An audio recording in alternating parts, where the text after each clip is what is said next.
আসসালামু আলাইকুম প্রিয় দর্শক। আজ আমরা শুনব এমন এক ঐতিহাসিক ঘটনা, যে ঘটনা মানুষকে নাড়িয়ে দিয়েছিল, মূর্তিপূজার ভিত কাঁপিয়ে দিয়েছিল, আর সত্য মিথ্যার পার্থক্য চোখে আঙুল দিয়ে দেখিয়ে দিয়েছিল। এই গল্প একজন যুবকের, যার নাম হজরত ইব্রাহিম আলাইহিসসালাম। ভিডিওটি শেষ পর্যন্ত দেখবেন, কারণ শেষ অংশে আছে এমন একটি শিক্ষা যা আজকের যুগেও আমাদের জন্য অত্যন্ত গুরুত্বপূর্ণ। হাজার হাজার বছর আগের কথা।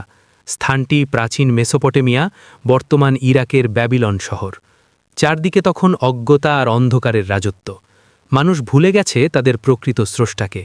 তারা নিজ হাতে পাথর আর কাঠ খোদাই করে মূর্তি বানায়, আর সেই নিষ্প্রাণ মূর্তির সামনেই মাথা নত করে। এই সাম্রাজ্যের অধিপতি ছিল এক অহংকারী রাজা, নমরুদ। সে নিজেকে কেবল রাজাই নয়, বরং ঈশ্বর বলে দাবি করত।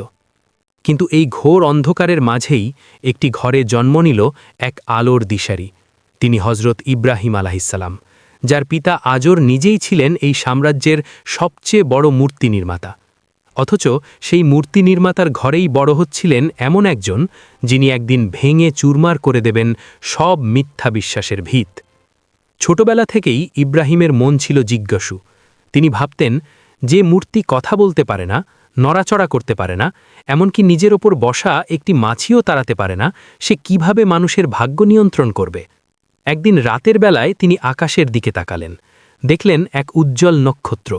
তিনি ভাবলেন, এটাই কি আমার প্রভু? কিন্তু ভোরের আলো ফুটতেই নক্ষত্রটি হারিয়ে গেল। এরপর তিনি দেখলেন আলোকময় চাঁদ, তারপর প্রখর সূর্য। কিন্তু দিনের শেষে সূর্যও যখন অস্ত গেল, তখন ইব্রাহিম আলাইহিসসালামের হৃদয় এক পরম সত্যের আলোয় আলোকিত হল। তিনি বলে উঠলেন, যা অস্ত যায়, যা হারিয়ে যায়, তা কখনো স্রষ্টা হতে পারে না। আমি আমার মুখমণ্ডল সেই মহান সত্তার দিকে ফেরালাম, যিনি এই আকাশমণ্ডলী ও পৃথিবী সৃষ্টি করেছেন, এবং আমি অংশীবাদীদের অন্তর্ভুক্ত নই।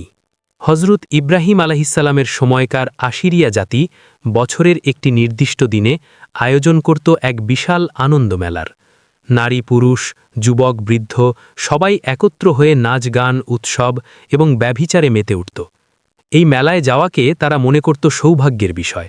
কিন্তু আশ্চর্যের বিষয়, এই মেলায় ইব্রাহিম আলাইহিসসালাম যেতে অস্বীকার করেন। নির্দিষ্ট সেই তারিখে সবাই সেই আনন্দ মেলায় চলে গেল।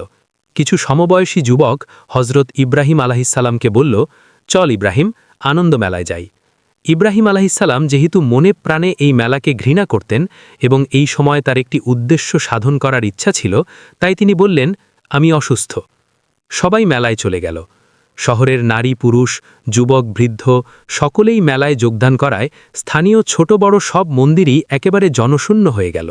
লোকজন মেলায় যাওয়ার সময় তাদের সর্বপ্রধান দেবমন্দিরের দেবতাদের নানা প্রকার খাদ্য সামগ্রী ভোগ স্বরূপ দিয়ে গেল। এই মন্দিরে প্রায় ১০০টি দেবমূর্তি ছিল। ইব্রাহিম আলাইহিসসালাম তার গোপন উদ্দেশ্য সাধন করার জন্যে একটি কুঠার হাতে মন্দিরে প্রবেশ করলেন। তিনি মূর্তিগুলোর সামনে দাঁড়িয়ে বললেন, তোমরা খাও না কেন? তোমরা কথা বলো না কেন? তোমাদের কি কোনো শক্তি নেই? চারদিকে নীরবতা। মাটি আর পাথরের তৈরি মূর্তিগুলো নিঃশব্দ দাঁড়িয়ে রইল।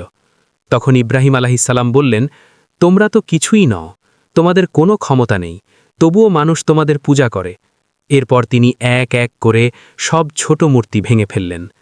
কিন্তু একটি মূর্তি ভাঙলেন না, সবচেয়ে বড় মূর্তিটা। বরং সেই বড় মূর্তির গলায় কুঠারটি ঝুলিয়ে দিয়ে তিনি চলে গেলেন। মেলা শেষ হলে লোকেরা মন্দিরে ফিরে এসে যা দেখল, তাতে তারা হতভম্ব।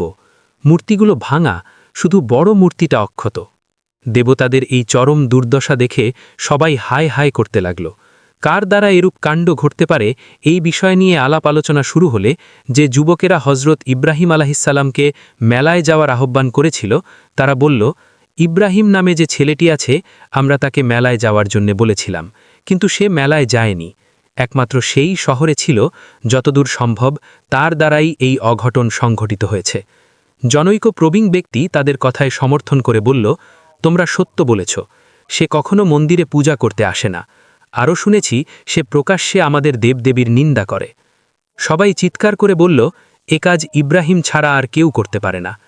তারা ইব্রাহিম আলাইহিসসালামকে ধরে এনে সবার সামনে হাজির করল। লোকেরা জিজ্ঞেস করল, তুমি কি আমাদের দেবতাদের সাথে এমন করেছ?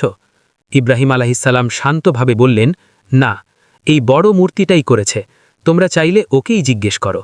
হজরত ইব্রাহিম আলাহিসাল্লামের কথা শুনে তারা বলল, ইব্রাহিম, তুমি পাগলের মতো এসব আবল তাবল কি বলছ? প্রতিমা কি কখনো নড়াচড়া করতে পারে নাকি?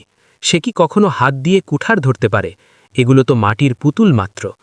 হজরত ইব্রাহিম আলাহিসাল্লাম বললেন, তাহলে একটা কথা বলো, যা নাড়াচাড়া করতে পারে না, মুখে কথাবার্তা বলতে পারে না, কেউ নিজেদের মাথা চূর্ণ বিচূর্ণ করে ফেললেও আত্মরক্ষা করতে পারে না, এমন মাটির পুতুলকে একটি জীবন্ত, সচেতন, বুদ্ধিমান মানুষ শ্রদ্ধাই বা কিভাবে করে আর উপাসনাই বা কিভাবে করে?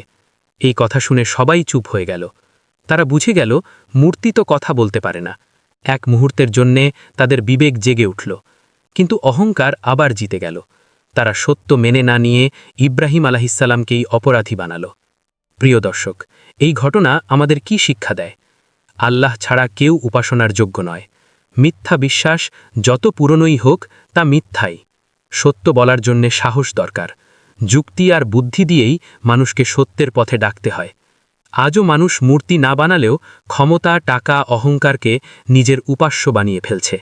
আমাদের উচিত ইব্রাহিম আলাহিসাল্লামের মতো সত্যের পক্ষে দাঁড়ানো। ভিডিওটি ভালো লাগলে একটি লাইক দিন। ইসলামিক শিক্ষামূলক ভিডিও পেতে চ্যানেলটি সাবস্ক্রাইব করুন। আল্লাহ হাফেজ।